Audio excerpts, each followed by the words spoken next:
अस्सलाम वालेकुम। Okay, ji. Statistics. We have to discuss paper May-June 2022, variant 5.3. 5.3, yes.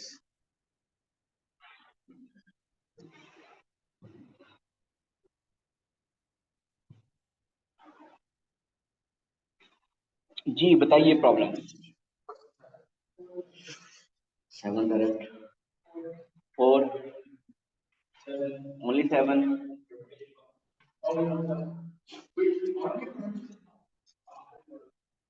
7.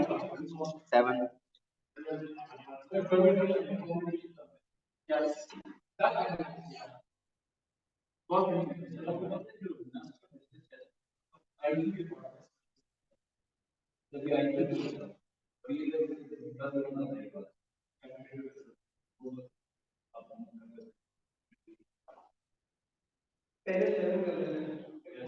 पहले 7 कर लें।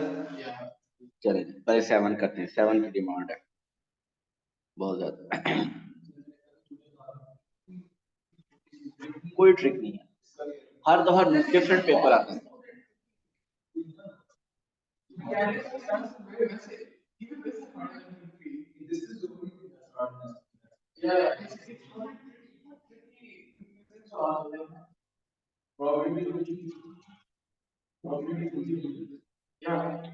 ओके जी, चले क्वेश्चन 7 डिस्कस करते हैं।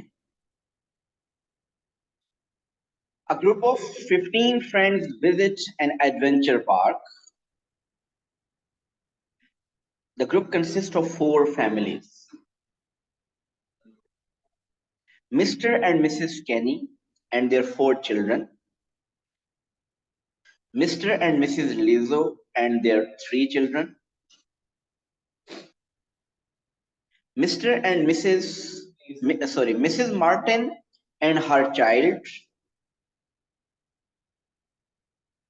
Mr. and Mrs.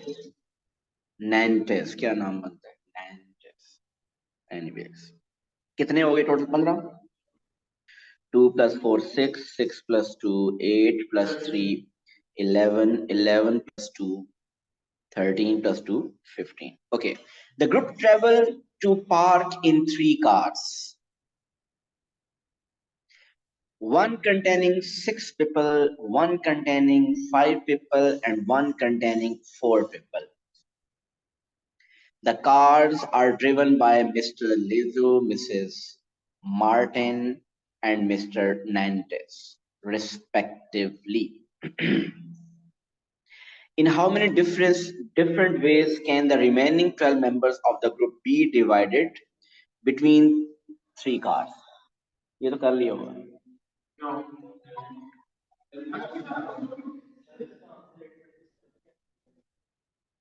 check लीजिए।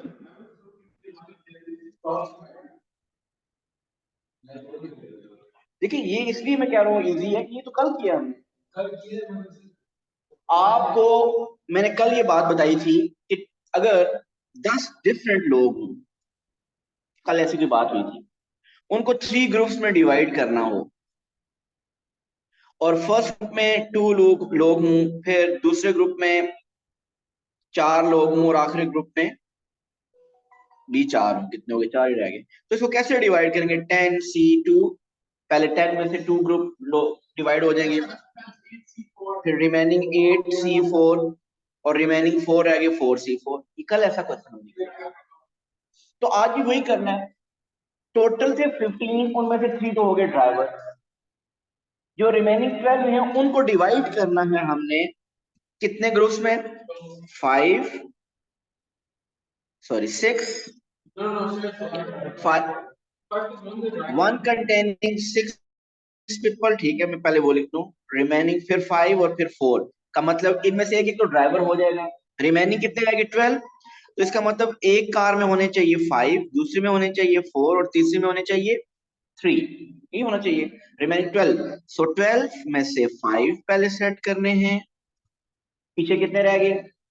7 में से 4 और फिर पीछे कितने रह गए? 4 3 3C3 लिखना जरूरी नहीं है, कल भी बताया था, लेकिन अगर आप लिखते हैं अपनी सेटिस्फेक्शन के लिए तो 3C3 is 1। So this is answer of 7A part.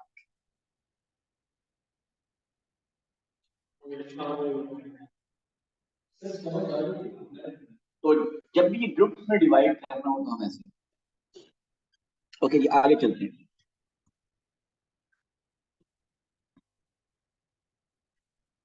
The group The group entered the park by walking through a gate, one at a time. In how many different orders can the 15 friends go through the gate? अगर आगे कोई condition ना हो तो simply answer is 15 factorial. बात समझ रहे हैं? अगर कोई कंडीशन ना हो तो सिंपली मीन एक ऑर्डर में वहां से गुजरना है, तो 15 लोगों ने गुजरना है, तो कितने वेज है? 15 फैक्टोरियल। लेकिन कंडीशन देखते हैं क्या है। कंडीशन ये है, if Mr Lejo goes first and each family stays together. Two condition है। सबसे पहले क्या होना चाहिए? मिस्टर लीजो। मिस्टर लीजो की फैमिली कितने थी? मिस्टर लीजो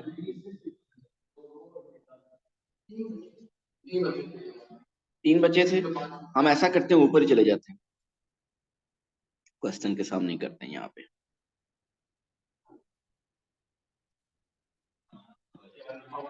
सो मिस्टर लीजो सबसे पहले इंटर होगा भाई, कोई कंडीशन नहीं है, फिक्स्ड है। कंडीशन क्या है कि फर्स्ट सबसे पहले कौन इंटर होगा? मिस्टर लीजो। उसके बाद दूसरी कंडीशन ये है कि सारी फैमिली इकट्ठी हो जाएगी। अब अगर सारी फैमिली इकट्ठी जाएंगी तो मिस्टर लीजू को कौन कौन फॉलो करेगा? Mrs Lejo and their 3 children, mean 4 person. 1 2 3 4। Mr Lejo के बारे में तो कोई डाउट नहीं था, उसका तो जाएगा ही जाएगा पहले सबसे। तो बाकी जो उसकी 4 फैमिली मेंबर्स हैं, मिसेज लीजो एंड 3 चिल्ड्रन, वो चारों लोग इसके साथ इसको फॉलो करेंगे। अब इसके बाद क्या होगा? इसके बाद कोई और कंडीशन नहीं है ना कि कौन पहले जाएगा। ये कंडीशन जो है कि सारी फैमिली इकट्ठी जाएंगी। अब उनमें से एक फैमिली है मिस्टर एंड मिसेस कैनी। ये कितने लोग हैं? 6 लोग हैं। ये सारे के सारे इकट्ठे जाएंगे। 1 2 3 4 5 6। इसके बाद है Mrs Martin and her child. ये 2 लोग हैं, ये दोनों भी इकट्ठे जाएंगे। मिस्टर एंड मिसेस नैंटिस, ये दोनों लोग भी इकट्ठे जाएंगे।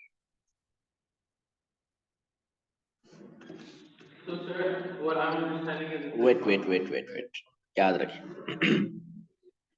पहले तो हमने मेक श्योर करना है कि all families are next, all family members are next to each other. तो आप उसके लिए you will consider this as 1। नहीं, इसको हम कंसीडर ही नहीं करेंगे, क्योंकि इसको अगर मैंने 1 कंसीडर कर लिया, इसको 2 कंसीडर कर लिया, इसको 3 और इसको 4 कर लिया, और मैंने 4 फैक्टोरियल कर दिया अगर, तो इसका मतलब ये सारी फैमिलीज आपस में स्विच हो जाएंगी। बट वी वांट कि मिस्टर लीजो की फैमिली सबसे पहले, तो इसको हम कंसीडर नहीं करेंगे। सो हम क्या करेंगे? 1 2 3, ये 3 फैमिलीज आपस में स्विच हो सकती हैं। So for these 3 I am putting 3 factorial into internally ये 6 मेंबर कैन स्विच, ये 2 मेंबर कैन स्विच, ये 2 मेंबर कैन स्विच इंटरनली, और ये 4 मेंबर्स इंटरनली कैन स्विच।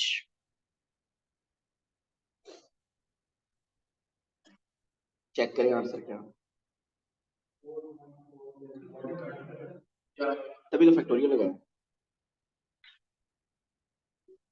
कौन सा ऑर्डर मैटर करता है कि कौन पहले जा रहा है कौन बाद में जा रहा है? इसीलिए तो सारा रोल है। अगर ऑर्डर ना हो तो फिर तो मसला ही नहीं है। 4 factorial 6 factorial 2 factorial 2 factorial into 3 factorial 4 1 4 7 0।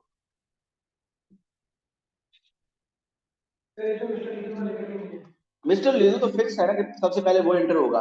अगर मैं मिस्टर लीजू के साथ किसी के साथ स्विच कर दूं इसका मतलब हम ये माइंड में रखें कि मिस्टर लिजू बाद में भी एंटर हो सकता है, लेकिन ऐसा नहीं। ये हो गया 7 B part.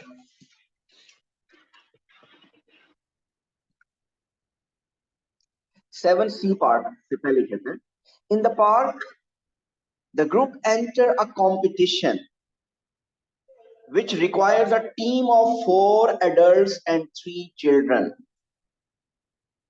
Which require 4 adults and 3 children. Mean एक टीम बनेगी 4 adults की और 3 children की. In how many ways can the team be chosen from the group of 15 so that the 3 children are all from different family? In how many ways can the team be chosen from the group of 15 so that the 3 children are all from different families? Mean अब हमने team बनानी है 7 लोगों की, जिसमें से 4 adult आ जाए, कहीं से भी आ जाए, ऐसे ही है ना, कहीं से भी आ जाए, 4 एडल्ट कहीं से भी आ जाए, लेकिन चिल्ड्रन जो 3 आए वो सब डिफरेंट फैमिली से आए। Got it? मैं वापस चलूं, ये क्वेश्चन याद समझ आ गया? 4 adult we want 4 adult 3 children और टीम बनानी है 7 लोगों की। चूज करना है, ये तो पता चल गया ना, कॉम्बिनेशन है। अब मैं वो सामने रखता हूँ, एडल्ट कितने हैं, how many adult are there? Mr. and Mrs. Kenny 2, Mr. and Mrs. Lizzo 4, Mrs. Martin 5, Mr. and Mrs. Nantes 7 हो गए। तो 7 में से हमने चूज करने हैं 4, 7C4। कोई प्रॉब्लम यहां तक इसका?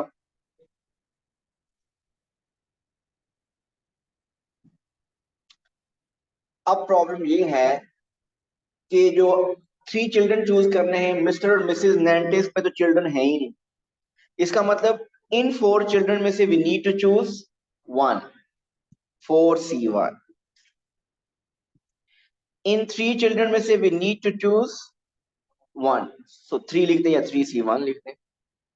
और इन टू एक ही है, ये लास्ट तो एक ही है ना, ये तो आएगा ही आएगा। 1C1 लिखना या लिखी ना तो भी कोई मसला नहीं, बराबर 1C1 लिख।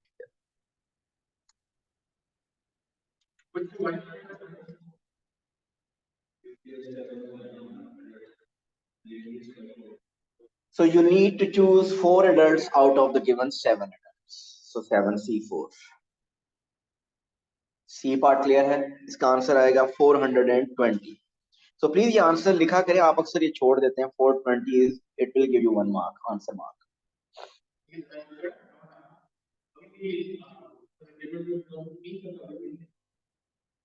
पी का मतलब परमुटेशन, हो सकता है अभी आगे आ जाए।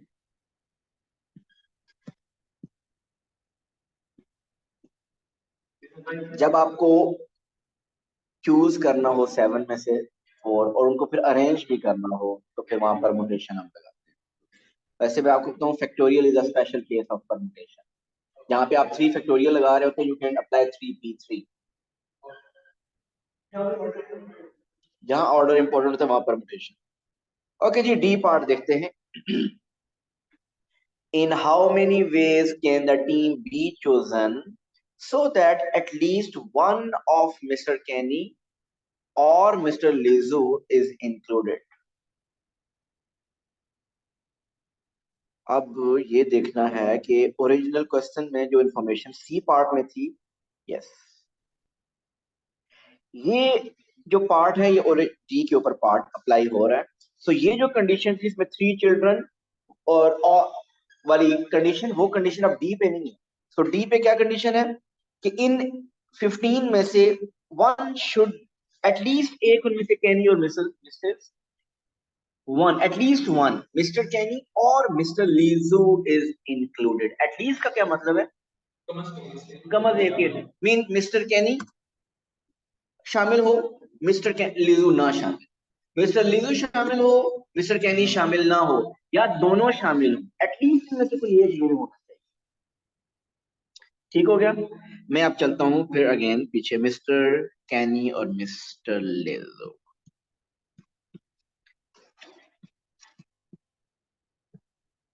और इसके अलावा कोई कंडीशन नहीं है। So 3 cases. First cases, mister Kenny in and Mr. Lizu out. Second condition, Mr. Kenny out and Mr. Lizu in. Third, Mr. Kenny be in and Mr. Lizu is out. पहले ये कर लेते, ठीक हो गया। अब आपको याद रखिएगा कैनी और लिजो के बारे में डिसाइड नहीं करना, आपको रिमेनिंग 13 में से चूज करने हैं। Got it? आपको 15 में से चूज नहीं करने। अब फर्स्ट केस में देखें,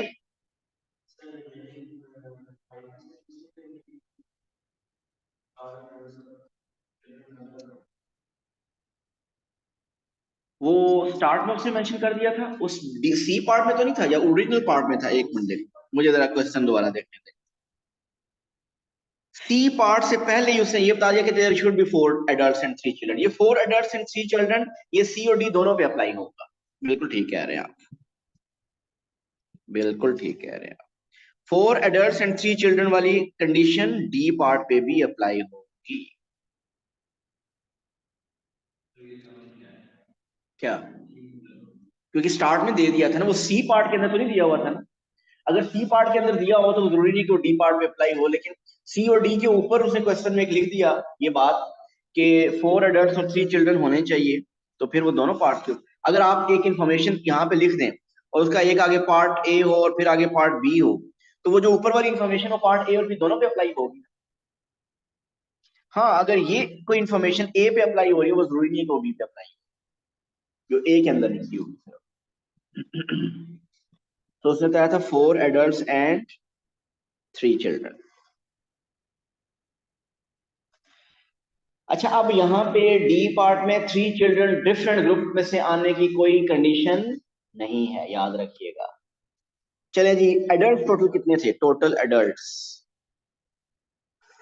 एडल्ट थे 7, ठीक है, और टोटल चिल्ड्रन थे 8। ओके जी, अब फर्स्ट केस में देखिए, टोटल एडल्ट 7 थे, उनमें से एक के बारे में डिसाइडेड है कि he is in the team, समझिएगा प्लीज, और दूसरे के बारे में डिसाइड है कि he is out of the team. बाकी कितने रह गए? एडल्ट 5। कितने एडल्ट अवेलेबल हैं? 5। चूज कितने करने हैं? 3, क्योंकि टोटल टीम बनानी है 4 की, उनमें से एक adult Kenny is in the team. So आपने 5 में से 3 चूज करने हैं। ये बात समझ आई है? इनटू चिल्ड्रन के बारे में तो कोई डिसाइड करे, बताइए चिल्ड्रन बाकी कितने थे? 8। 8 में से कितने चिल्ड्रन आने चाहिए? 3। ये तो हर केस में 8C3 आएगा। जी पूछे। सो फर्स्ट केस में रिपीट करता हूं कि आपको 4 एडल्ट्स और 3 चिल्ड्रन चूज करने हैं। 4 एडल्ट्स का मतलब कि 7 में से 4 चूज करने हैं, लेकिन हमने डिसाइड किया है कि केनी ऑलरेडी इन द टीम है और mister Lijo out of the team है, तो उन दोनों के बारे में कोई डिसीजन नहीं करना, वो ऑलरेडी डिसाइडेड है कि वो हैं या नहीं। बाकी 5 में से आपको 4 नहीं चूज करने, एक 3 चूज करने, क्योंकि किन ऑलरेडी टीम के अंदर है। 4 हो जाएंगे टोटल। अब मिस्टर केनी आउट है और मिस्टर लिन इन है, तो अगेन रिमेनिंग 5 में से कितने और चूज करने? 3 चूज करने। और चिल्ड्रन का तो कोई मसला नहीं है, 8 में से 3। लास्ट केस को देखें, फर्स्ट और सेकंड केस में कोई डिफरेंस नहीं है। आपका कुछ इसमें आप देखें ना, इसमें केस में क्या डिफरेंस है दोनों कि उसमें के इन था, एल आउट, अब इसमें के आउट है और एल लीजो इन है। तो आपका एक पर्सन पहले से डिसाइडेड है कि इन द टीम है, एक डिसाइड है कि आउट ऑफ द टीम है, तो बाकी 5 में से आप 6 चूज करेंगे। लास्ट केस में देखिए, mister Ken and mister Lin both in the team, तो रिमेनिंग 5 में से कितने चूज करने हैं आप बताइए? आप तो 2 चूज करने हैं, 2 people are in the team, so 5C2 और चिल्ड्रन 8 में से 3। इन तीनों को अब आप ऐड कर,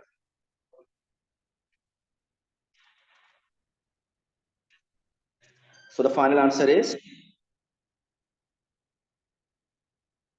1680। वैसे जैसा normally last question permutation combination का मुश्किल आता है, ये उतना मुश्किल आया नहीं है वैसे ही। जी इसके अलावा बताइए क्वेश्चन प्रॉब्लम 4।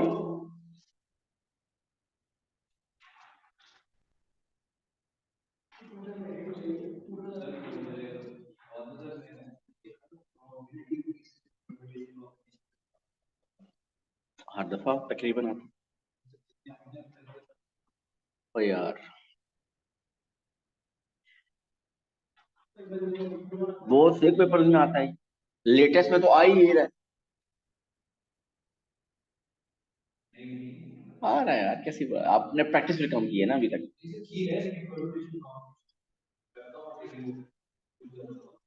लेकिन आते हैं क्वेश्चन ऐसे। अच्छा जी देखिए 4, Ramesh throws an ordinary fair six-sided die। Mean normal जो सिक्स साइड है फेयर वही उसने थ्रो किया। Find the probability that he obtains a 4 for the first time on his 8th throw। Mister Munib topic बताइए ये क्या है। काट दिया प्रोबेबिलिटी। प्रोबेबिलिटी तो 3 चैप्टर है प्रोबेबिलिटी के, तो कौन सा प्रोबेबिलिटी है ये?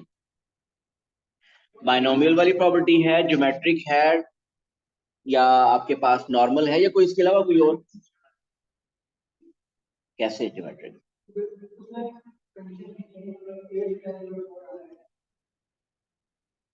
जी major difference between binomial and geometric यही है कि बाइनोमियल में अगर आपको कहा जाए कि 8 अटेम्प्ट में से या 10 अटेम्प्ट में से बताइए क्या प्रोबेबिलिटी कि 8 दफा आपको सक्सेस मिले, ये है बाइनोमियल। लेकिन अगर आप सोचे कि आप उस वक्त तक इवेंट रिपीट करते रहेंगे जब तक आपको फर्स्ट सक्सेस नहीं मिलती, दैट इज ज्योमेट्रिक। यहाँ पे कह रहा है कि फाइंड द प्रोबेबिलिटी कि आपको फर्स्ट सक्सेस मिलेगी 8th अटेम्प्ट में, तो ये ज्योमेट्रिक है। ये डिफरेंस अंडरस्टैंड करना जरूरी है क्योंकि अक्सर उसके बाद जब मीन पूछता है तो मीन ऑफ बाइनोमियल,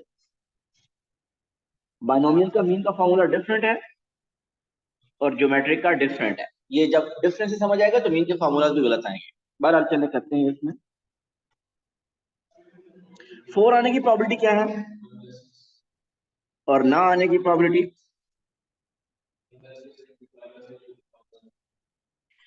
इसका मतलब क्या हुआ मिस्टर मुनीब? उसने कहा find the probability that he obtains 4। 4 आना is your success. The first time आपको ये 4 मिल रहा है 8 थ्रो में, इसका मतलब उससे पहले 7 अटेम्प्ट में क्या हो रहा है, आपको फेलियर मिल रहा है। मीन फर्स्ट अटेम्प्ट में फेलियर 5/6, सेकंड में भी 5/6, थर्ड में भी 5/6, सो 5/6 पावर 7 और 8th में आपको मिल रही है सक्सेस 1/6।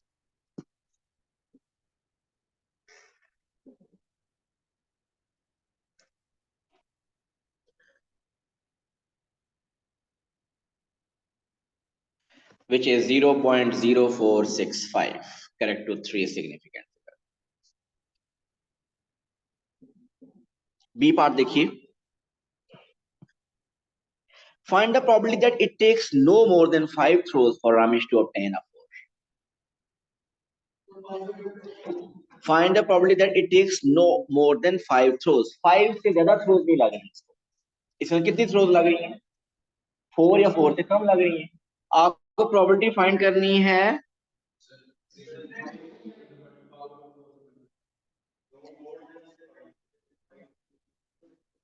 No more than 5। आपको क्वेश्चन कह रहा है, हाँ 5 से ही कह रहे, find the probability that it takes no more than 5 throws for Ramesh to obtain a 4। आपको जो सक्सेस मिल रही है इसका मतलब पहली 5 में ही मिल रही है, 5 से ज्यादा थ्रोज में नहीं मिल रही।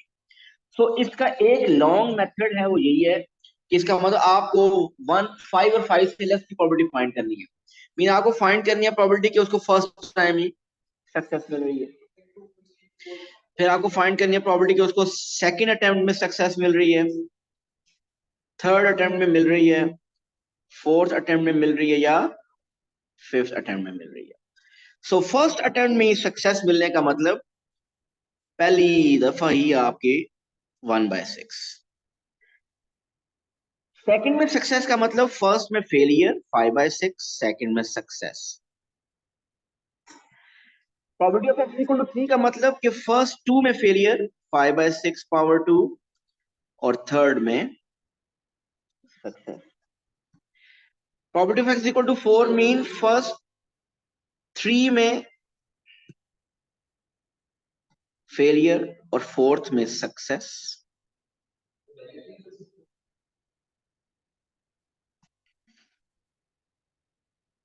अगर आपको समझ आ जाए तो कर सकते हैं। सो 5/6 पावर 4 और होल इंटू 1/6, इनको ऐड कर लें, you will get the answer.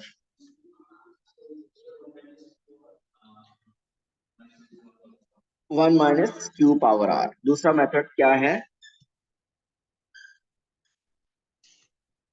दूसरा मेथड ये है कि पहली 5 अटेम्प्ट में फेलियर मिल रहा है। पहले 5 अटेम्प्ट में फेलियर का मतलब क्या है? 5/6 पावर 5, मतलब फर्स्ट 5 में आपको फेलियर मिल रहा है। Do you want this? ये तो नहीं हमें चाहिए, हमें तो इसके ऑपोजिट वाली प्रॉपर्टी चाहिए। तो इसी को 1 में से माइनस कर। सो इस फॉर्मूले को आप सिंपली कहते हैं 1 माइनस क्यू पावर आर। बिल्कुल नहीं,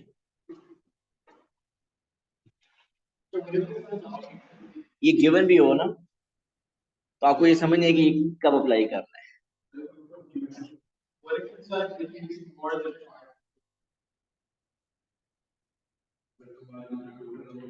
मोर देन इक्वल टू,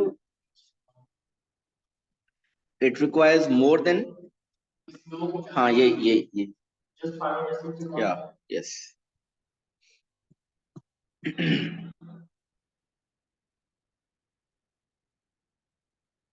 4C भी कर लेते हैं। Ramesh now repeatedly throws two ordinary fair six-sided dice at the same time. Each time he adds the two numbers that he obtains. एक minute question तो पूरा पढ़ लें, समझिए कि क्या उसने कहा। अब टू डाइस को थ्रो करना है और जो नंबर आएंगे उन दोनों को ऐड करना है। For 10 randomly chosen throws of the two dice, find the probability that Ramesh contains a total of less than 4 on at least 3 throws. Qasim. Binomial या geometric? कैसे? n given at 10 और आपको फाइंड करनी है at of less than 4 on at least 3 throws. Of less than 3 हमने probability find करनी है at least 3 throws, कि एटलीस्ट 3 थ्रोज में सक्सेस मिले। एटलीस्ट 3 थ्रो का मतलब क्या है? ग्रेटर देन इक्वल टू 3 की प्रोबेबिलिटी फाइंड करनी। हमने फाइंड करनी है प्रोबेबिलिटी ऑफ एटलीस्ट 3 थ्रोज में उसको सक्सेस मिले। अब मुझे बताइए एटलीस्ट 3 की प्रोबेबिलिटी कैसे करेंगे? 3 4 5 6 7 8 9 10 सबके करेंगे, और the other way is probability of x is equal to 0, probability of x is equal to 1, probability of x is equal to 2। लेकिन मसला ये नहीं है, मसला ये है, बताइए प्रोबेबिलिटी ऑफ सक्सेस क्या है? जी बिल्कुल ठीक कह रहे कासिम।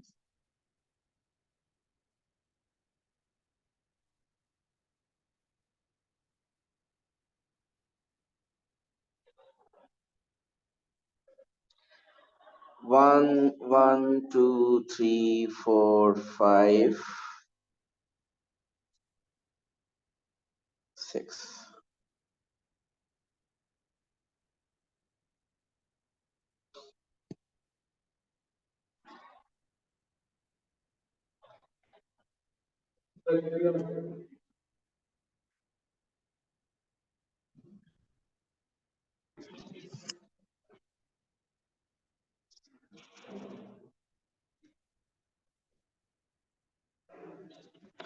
ओके जी, हमने इनका फाइंड करना है sum. So 1 + 1 2 3 4 5 6 7 3 4 5 6 7 8 4 5 6 7 8 9 5 6 7 8 9 10 6 7 8 9 10 11 7 8 9 10 11 12। Munib, total less than 4 हो उसकी प्रोबेबिलिटी क्या है? कितनी ऐसी आउटकम है जिनका सम 4 से लेस आ रहा है?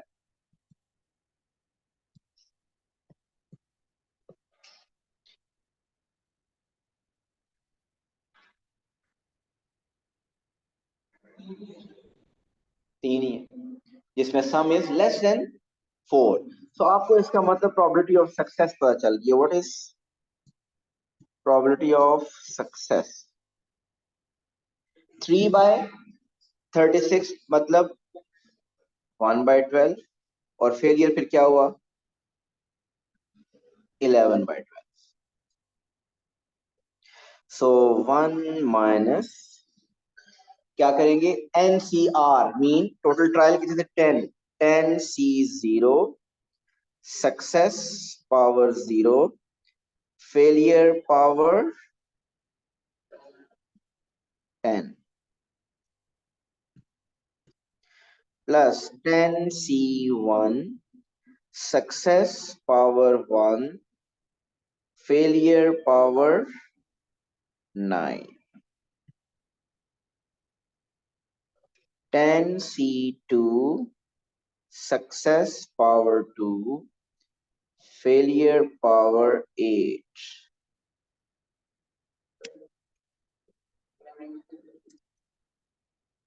1, and you will get the answer 0.0445। I think I told it। Clear है सबको? कोई और मसला किसी? सो हमने ये किया। अब हमारे मई जून 2023 के तीनों वेरिएंट कंप्लीट हो चुके हैं, और कल के लिए आपके पास paper is now October November 2022 variant 5-1।